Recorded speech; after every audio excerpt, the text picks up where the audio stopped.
సభకు నమస్కారం. నేను కథల గురించి మాట్లాడడము బహుశా ఇది మొదటిసారి. కథా సాహిత్యంతో నాకు పెద్దగా పరిచయం లేదు. ఈ మధ్య మిత్రుల ప్రోత్సాహంతో కొన్ని కథలు రాస్తా ఉన్నాను. కవిగా ఉండడానికి బాగా ఇష్టపడే నేను అయితే కథలు మాత్రం చాలా సీరియస్గా చదువుతున్నాను. బహుశా 99-2000 ప్రాంతంలో అనుకుంటాను. శ్రీనివాసమూర్తి గారు అప్పటికి కాదు, ఈరోజే పరిచయం నాకు. బహుశా మొట్టమొదటి పరిచయం ఈరోజే ప్రత్యక్షంగా. అయితే ఆయన కథని 1999లో టి శ్రీనివాసమూర్తి, ఇప్పుడు శ్రీనివాసమూర్తి, టి శ్రీనివాసమూర్తి అని ఒక కథ వచ్చింది. ఆ కథ పేరు మీద మహిళా మార్గం కథలు వేశారు. అప్పుడు దాంట్లో పాణిసార్ కథ భాగ్యమ్మ అని ఉంటుంది. ఈ సార్ కథ కూడా ఉంది. ఆయన ఈయన నేను కొంత కన్ఫ్యూజన్ గురైనాను. అయితే అప్పటి కథాశైలి ఇప్పటి కథాశైలి చాలా మారిపోయింది. అది బహుశా నేను మా ఆంధ్రభూమిలో మా డెస్క్ ఇన్ఛార్జ్ అఫ్సర్ సార్తో తీసుకున్న పుస్తకం. అది మాకు ఆంధ్రభూమి జర్నలిస్ట్గా ఉన్నప్పుడు మాకు అనంతపురం డెస్క్ ఇన్ఛార్జ్ అయినా అప్పుడు చదివిన కథ అది. లక్కీగా ఆ కథ దీంట్లో కూడా ఉంది. నేను ఈ కథలన్నీ కొద్దిగా నువ్వు కూడా మాట్లాడాలి మోహన్ అని సార్ చెప్పినప్పుడు చదువుతా ఉంటే ఇది కనబడింది. బహుశా కథా సాహిత్యము, కర్నూలు కథా సాహిత్యము ఎంత పరిధిని, ఎంత విస్తృతిని ఈ గత 4-5 దశాబ్దాలుగా పెంచుకుంటూ పోతుందనేది నాకు ఆశ్చర్యం కలిగిస్తూ ఉంది. శ్రీనివాసమూర్తి సార్ అంటే మీ జనరేషన్కి తెలిసినచ్చు, కానీ కర్నూలు అని కూడా నాకు తెలియదు. చాలా ఈ మధ్య ఇటీవల కాలంలో తెలిసిందే తప్ప. ఆయన కథ చదివిన తర్వాత 2020 డిసెంబర్లో అనుకుంటా సార్ కథ నాకు ప్రస్థానం పత్రిక పరిశీలన కోసం వచ్చింది. నేను ప్రస్థానం పత్రిక సంపాదక వర్గ సభ్యుడిగా ఆ పరిశీలనకు వచ్చింది ఆ కథ. ఒకటి స్వాములు వచ్చారు అని ఈ సంకలనంలో ఆ కథ కనబడుతుంది. స్వాములు వచ్చారని ఆ కథ. ఈయన కథలన్నీ దేశమంతా తిరుగుతాయి. ఎక్కడ చిత్తూరు, ఎక్కడ కాశ్మీరు, ఎక్కడ తిరుచిరాపల్లి, అక్కడ ఈ రాయలసీమ మాండలికంతో అక్కడ మాట్లాడిస్తాడు ఈయన పాత్రల్ని. కథలన్నీ సార్ నేను కొంచెం గట్టిగా మాట్లాడాలి. మేమే అడ్జస్ట్ అవుతాం. నాకు యాక్చువల్గా మైక్ అవసరం లేదు.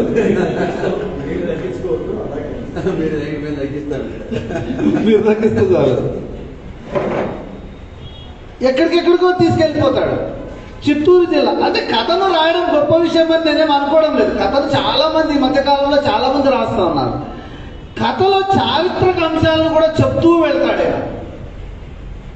చారిత్రక అంశాలు చెప్పేటప్పుడు చాలా జాగ్రత్త. ఇప్పుడు ఏనుగుని పట్టే విధానము, నైపుణ్యము, మావటీలు, ఇవి ఎంత అనుభవం ఉంటే చెప్పగలగాలి. అంత సాధారణ విషయంగా అనుకోలేము. ఆ మావటీలు, ఆ కుటుంబ పరిస్థితులు అవన్నీ చెప్తూ పోతాడు. అందుకే మధురాంతకం రాజారాం ఒక మాట అంటాడు కథకు సంబంధించి. ఒక చోట ఏమంటాడంటే, రచయితకు జీవితము సాహిత్యము వేరువేరు కావు, మాటలు చేతలు వేరువేరు కావు. రచయిత ఒక దృష్టిని ఏర్పరచుకోవాలి.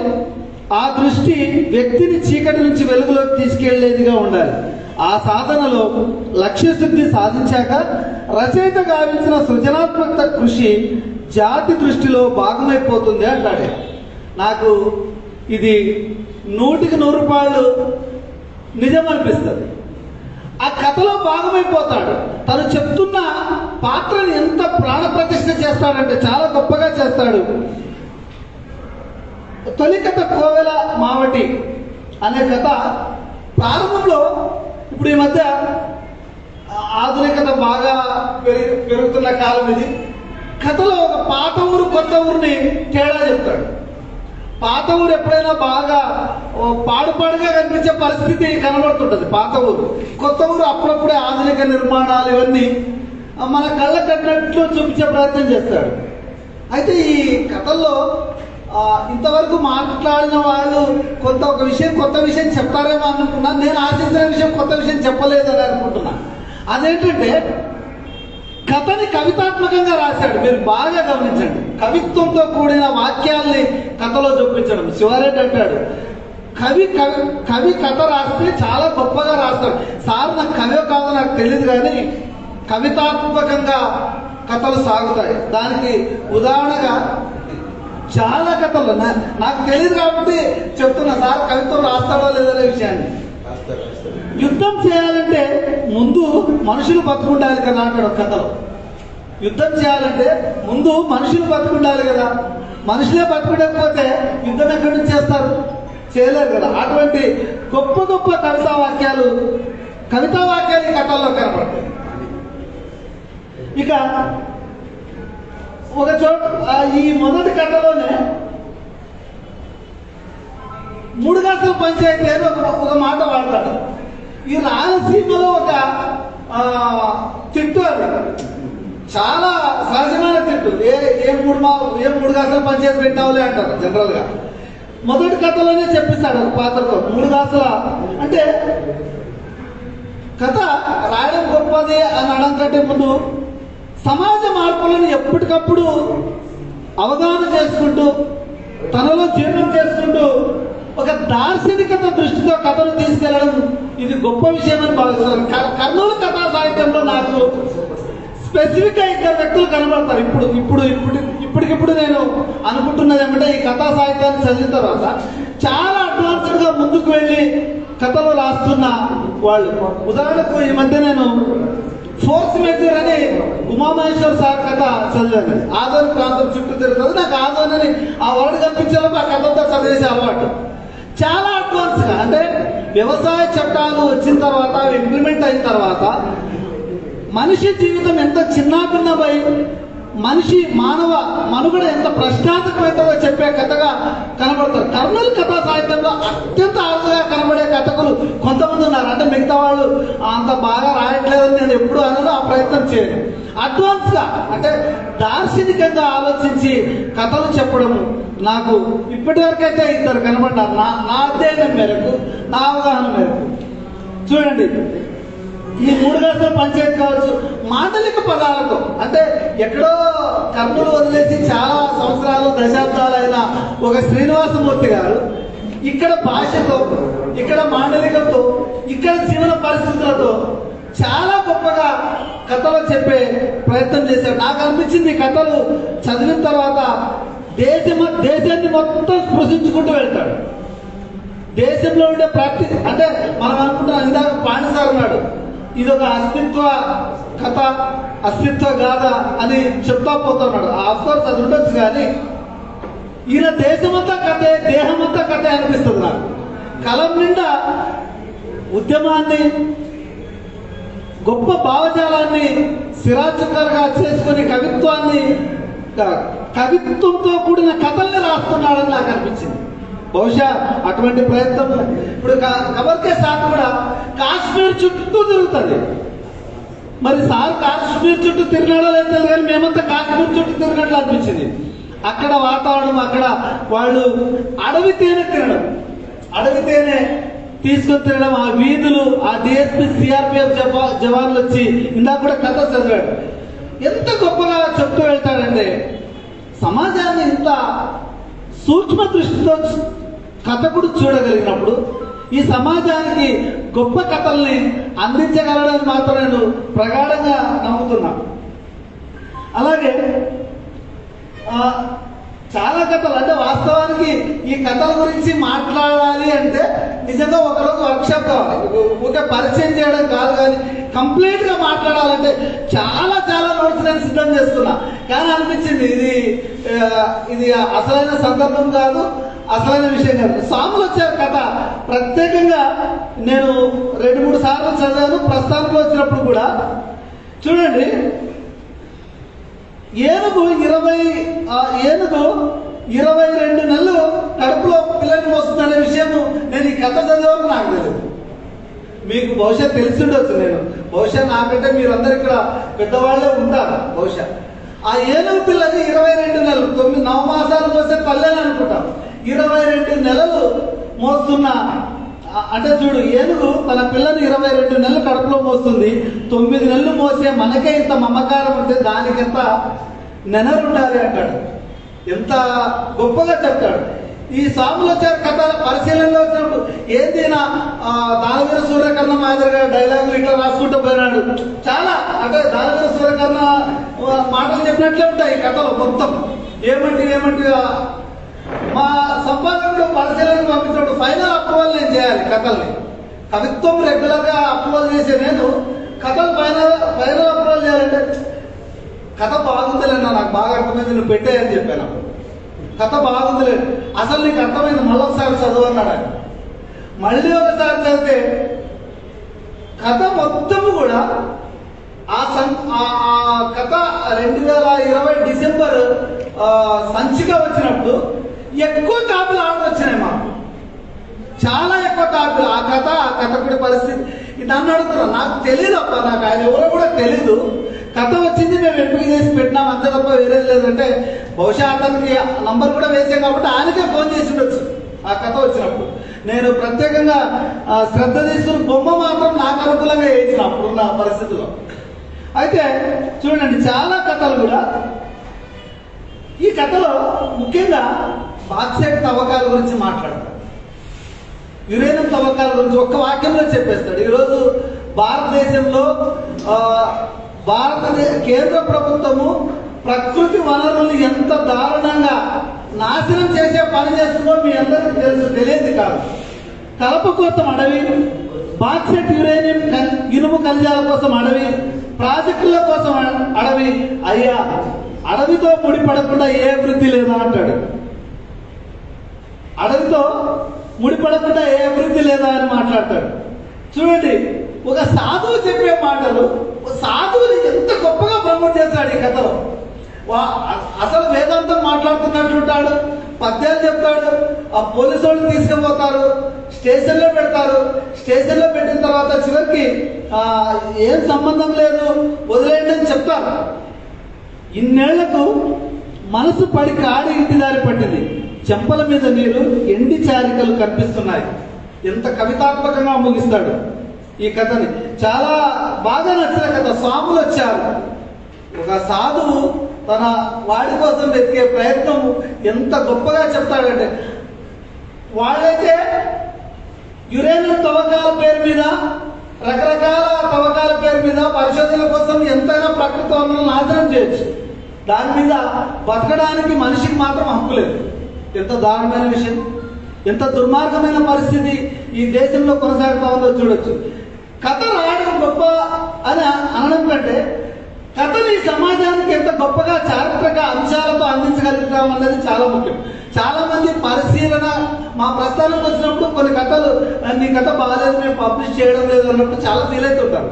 నీ కథకు చందాదారుని కదా, నేను 2000 కట్టాను, 3000 కట్టాను, ఆ మాత్రం కథను ప్రచురించలేరా అంటుంటారు నాకు. నువ్వు ఈరోజు చందా ఆగిపోయినా పర్వాలేదు, మాకు గొప్ప కథలు మాత్రమే మనం ప్రచురిస్తామని చెప్తా ఉంటాం మేము. చూడండి, ఇంకా 1-2-3 కథలు నేను పరిచయం చేసి వదిలేస్తాను, సమయం కూడా బహుశా.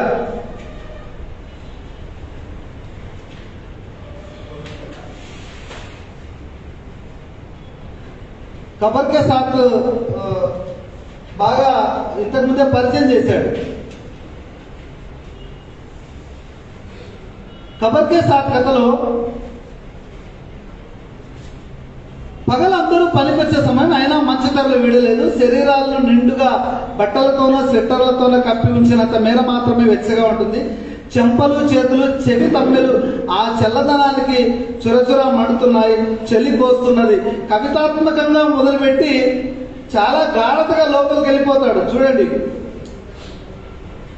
మాటలకు నేహ కక్కర్ కన్నీళ్లు పెట్టుకొని ఏడుస్తుంటే చూడడం ఆయనకు చాలా సరదా.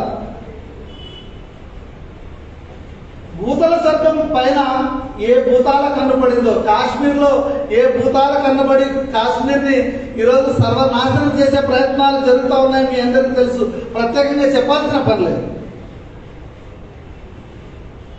ఈరోజు దేశం మొత్తంలో హిజాబ్ గొడవలు జరుగుతున్నాయి. హిజాబ్ ప్రస్తావన, కాశ్మీర్కి సంబంధించిన ప్రస్తావన ఆ రోజే ఈ కథలో చెప్తాడు. హిజాబ్ తలకు చుట్టుకున్న హిజాబ్ చేతిలోకి తీసుకొని ఆఫీసర్ బూట్లు తుడుస్తూ ఆమె రోధిస్తున్నది. హిజాబ్ అనేది ఆ మతానికి సంబంధించి చాలా గౌరవమైన వస్త్రంగా భావిస్తాం. ఆమె ఆ వస్త్రాన్ని తీసుకుని ఆఫీసర్ కాళ్ళను తొడవడం అనేది ఎంత గొప్పగా, ఎంత బాధగా ధైర్య స్థితిని ఒక్క వాక్యంతో చెప్పగలుగుతాడు మూర్తి గారు. నిజంగా అది చాలా గొప్పగా అనిపించింది. తామర పువ్వులా మెల్లగా విరిసేవాడి నవ్వు ఎండిన మా కొండనేల్లో తేనెలు వర్షించింది. అయ్యా, నా కూసును వదిలేండి, ఆమె దుఃఖం లయబద్ధంగా ఒక పాటలాగా సాగుతున్నది, ఆగడం లేదు అంటాడు. దుఃఖాన్ని కూడా ఎంత కవితాత్మకంగా చెప్పగలుగుతాడు. మీకు మట్టే దేశభక్తి, లాక్కోండి మా నేలను, దోచుకోండి మా పంటలను, చిరిమేయండి మా జీతాలను అంటాడు. ఈ కబర్కే సాత్ కథ నాకు కూడా మొదట అనిపించింది, ఈ కథా సంకలనానికి ఈ కథ సూట్ అవుతుందా లేదు. చివరికి మొత్తం కథలను చదివిన తర్వాత ఇదే ఉండాలనిపించింది, రెండో ఆప్షన్ అవసరం లేదు అని అనిపించింది. బాగా ఆలోచించే ఈ ప్రయత్నాన్ని చేశాడు. అంతే కథ కూడా చదివి వినిపించాడు. ఏడిస్తే చచ్చిన వాళ్ళు తిరిగి వచ్చేటటువంటి కాశ్మీర్ ఈ 70 ఏళ్ళుగా ఏడుస్తూనే ఉండేది. జీలం నదిలో నిత్యం పారుతున్నవి మన కన్నీళ్ళేనే. నాకు మళ్ళీ నీకు మొగుడు చచ్చాడు. పాత్రతో చెప్పిస్తాడు. ఎంత బాగా చెప్పిస్తాడంటే, మేము ద్వేషించింది భారత పాలకుల్ని కానీ భారతీయుల్ని కాదు. కశ్మీర్ జాతీయవాదం భారతీయులని ద్వేషించలేదు, పండిట్లను ద్వేషించలేదు. పండిట్లపై దాడులు చేసింది కాశ్మీర్. జాతీయవాద ఉద్యమం కాదు, పాక్ ISI ప్రేరేపిత మిలిటెంట్ ఉద్యమం. పండిట్లు మాకు విద్య నేర్పిన గురువులు. వాళ్ళు రాష్ట్రం విడిచిపోవడంతో మా రాష్ట్రం ఇప్పటికే 20 ఏళ్ళు చదువులో వెనకబడిపోయింది. ఒకే రోజులలో కలిసి ఆడుకున్న బాల్యం మాది. వాళ్ళని మేము ద్వేషిస్తామా? ఏవో జ్ఞాపకాల్లోకి జారుకున్నాడని ఓ పాత్రతో చెప్పిస్తాడు. ఈ కబర్కే సార్ కాశ్మీర్లో ప్రజలకు ఎంత మాత్రం స్వేచ్ఛ ఉందో అందరికి తెలిసిందే. కాశ్మీర్ని ఎన్ని ముక్కలుగా ఈ నాకు చెప్పడానికి ఎటువంటి భయం లేదు. ఈ మతోన్మాద పాలకులు దేశాన్ని ఎంత దారుణంగా విచ్ఛిన్నం చేస్తున్నారో ఈరోజు మనకు వర్తమాన సమాజంలో, వర్తమాన రాజకీయాంశాల్లో మనకు కనబడే సందర్భం ఇది. దుర్మార్గమైన పరిస్థితులు ఈరోజు దేశంలో కొనసాగుతూ ఉన్నాయి. చూడండి, దాదాపు 1990 మొదలు 2000 వరకు 10 ఏళ్లలో 14,000 మంది అసహజంగా చంపబడ్డారు. అన్నం తింటున్న వాళ్ళు, ఇంటి దగ్గర పడుతున్న వాళ్ళు, ప్రభుత్వ లెక్కలు ఎప్పుడు ఇలాంటి విషయాలు తక్కువే ఉంటాయి కదా. ఇది నిజానికి 50,000 కావచ్చు. కాశ్మీర్ పబ్లిక్ సేఫ్టీ యాక్ట్ ప్రకారం 1990 నుంచి వేలాది మంది ఎలాంటి నేర విచారణ లేకుండా రిమాండ్ ఖైదీలుగా జైళ్లలో మగ్గుతున్నారు. ఎప్పుడు విడుదలవుతారో ఎవరికీ తెలియదు. ఒక కథలో ఒక స్టాటిస్టికల్ రిపోర్ట్ ని చెప్పడం అనేది చాలా అరుదుగా కనబడుతుంది. కథ ఏదో పాత్రతో చెప్పించుకుంటూ చెప్తూ వెళ్ళిపోవడం కాదు, ఒక డేటా కూడా చెప్పాడు. అదేది మనకు కథకి ఎక్కడ శిల్పం దెబ్బతినిందనో, వస్తువు దెబ్బతినిందనో అనడానికి వీల్లేదు. ఎవరికి కాబట్టి మీ దేశంలో ప్రజాస్వామ్యం ప్లెబిసైట్ నిర్వహిస్తామని చెప్పిన మమ్మల్ని కలుపుకున్న నెహ్రూ అది ముడక్కేని తేల్చేసినప్పుడే మీరు ఇండియన్ యూనియన్, మేము కశ్మీర్లుగా వేరుపడిపోయాం. మా సమ్మతంతో మేము కలిసి ఉంటే ఆ రాజ్యాంగం మాదవుతుంది. మీకు మీకే దాని మీద నమ్మకం లేదు. మీ ప్రభుత్వాలు ప్రజాస్వామ్యానికి కాసిన కుక్కమూతి పిందరు అంటాడు హమీద్ మాటల్లో. హమీద్ అనే ఒక పాత్ర చేత ఎంత గొప్పగా చెప్పిస్తాడు. ఇక నాకు బాగా ఈ కథా సంకలనంలో మీకందరికీ కథా సంపుటి చదివిన తర్వాత రకరకాల కథలు ఇష్టం ఉండొచ్చు, కానీ నేనైతే బాగా ఇష్టపడ్డ కథ ప్రౌఢు అన్న ఒక కాపటి. ఎవరికి ఏ కథ నచ్చుతుందో చెప్పలేము, కానీ దీంట్లో అసలు ఈ కార్పొరేటీకరణలో ఎంత కార్పొరేట్ విద్యా సంస్థల్లో దోపిడీ ఏ విధంగా జరుగుతుంది, మేధస్సులు ఏ విధంగా దోచుకుంటారు, ఎంత దారుణంగా చెప్పగలుగుతాడు. ఎంత చూడండి, ఒక చోట అంటాడు, బహుశా దుర్గాప్రసాద్ పాత్ర అనుకుంటాను కదా సార్, అదే కదా.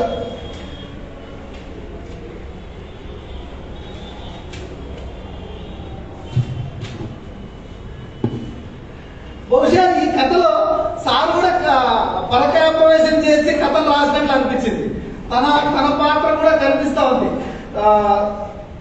తను మొబైల్ స్క్రీన్ పై రాలి పడిన నీటి గింజలు అంటాడు.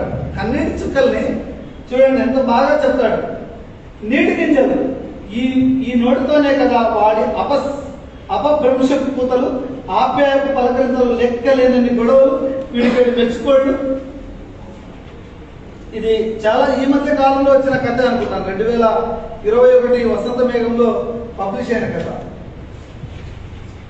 కార్పొరేటీకరణ మేధస్సుని ఎలా దోచుకుంటుందో ఈ కథ బాగా చెప్తుంది. ఆ చెప్పడమే కాకుండా